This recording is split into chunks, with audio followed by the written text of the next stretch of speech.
Well, here we are. Here we are. And we have a bit of time for a little bit of a deeper dive into this question of why is BM30 promoting an urban revolution, even with Aurrera? Why an urban revolution? Well, I think that the answer is because we need to address in a radical and disruptive way the imperative needs of our cities and metropolis. With the world population exceeding 8 billion, and with the planet being urbanized at an increasing pace, I think we all share the challenge of making our cities be prosperous, sustainable, fair, and equitable places.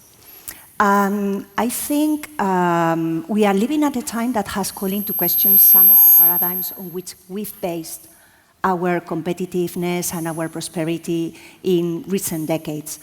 And probably with the COVID pandemic and unfortunately the barbarity of war that continues to devastate peoples and countries across the world, these challenges have become more acute and have magnified.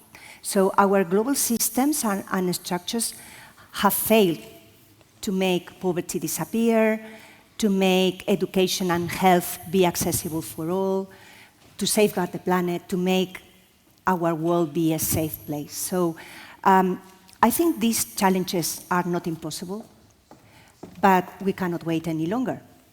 Thank you. We need radical and consensual actions that really push for a completely different status quo. And this is why we are launching this project. So I see many of the same developments, and it can get you a little bit depressed, of course.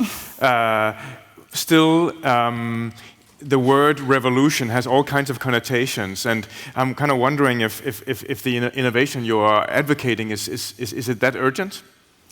It is urgent, I think. But when we are using the provocative term of revolution, doesn't mean that we are promoting an insurrection. In fact, we are talking about a community. But it is true that the challenges that we need to address are so pressing, so urgent, that it is not enough to improve on what already exists or to replicate past and present patterns. We really need to foster disruption, as the director of the Guggenheim Museum was advocating yesterday afternoon. And I think there is a global consensus on the fact that we share similar challenges across the world, regardless of our own context. And a good example of that is the Bay Awards, with all these finalist projects showing initiatives that could be replicated elsewhere. And however, they are rooted in their own situations, right? So first, there is this consensus about the need to address these challenges. Second, the role of cities is essential in facing the problems that we have on the table. And thirdly, the need to help each other, to support each other, to learn from each other. We cannot do it alone. I like what you say. It looks good. This looks very good. It's interesting, but it's also quite ambitious and maybe even a little pretentious. Well, it's a nice question for someone from Bilbao, because we are known for dreaming big and walking the extra mile, right? So right, I understand. Right, yeah. We are conscious about not being the first or the only ones to put on the table the challenges that we have. There are so many examples that I could mention. For instance, UN organizations like United Nations Habitat, events like Habitat 1, 2, 3, the World Urban Forum, initiatives that come from multilateral bodies like the World Bank, regional banks, OCDE, IPCC. The new urban agenda has moved lots of urban alliances like C4D. A lot of abbreviations in there. Yeah, right? of course, the World City Summit that organized by Singapore.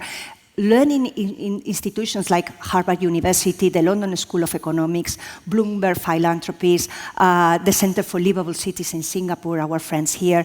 So we are humble. We are humble.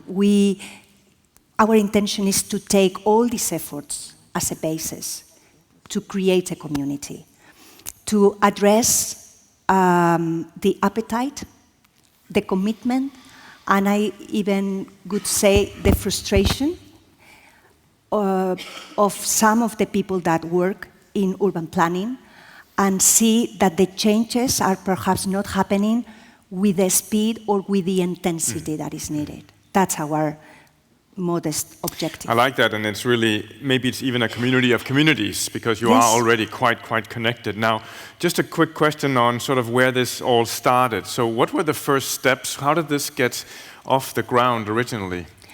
Well, you were part of the start of this true. project, because just 1 year ago, here in Bilbao, we organized the Bay Awards premiere, in which our wonderful jury members, among them Christian Bason, offer a wonderful international congress, sharing some of the strategic visions for the future of our cities and metropolises.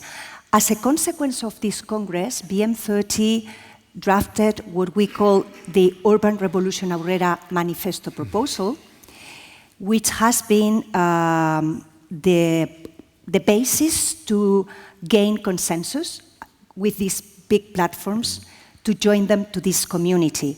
The manifesto includes, or is based on the words of Muhammad Yunus, Peace World Prize in 2006, who advocates for a world zero carbon, zero poverty, and zero exclusion.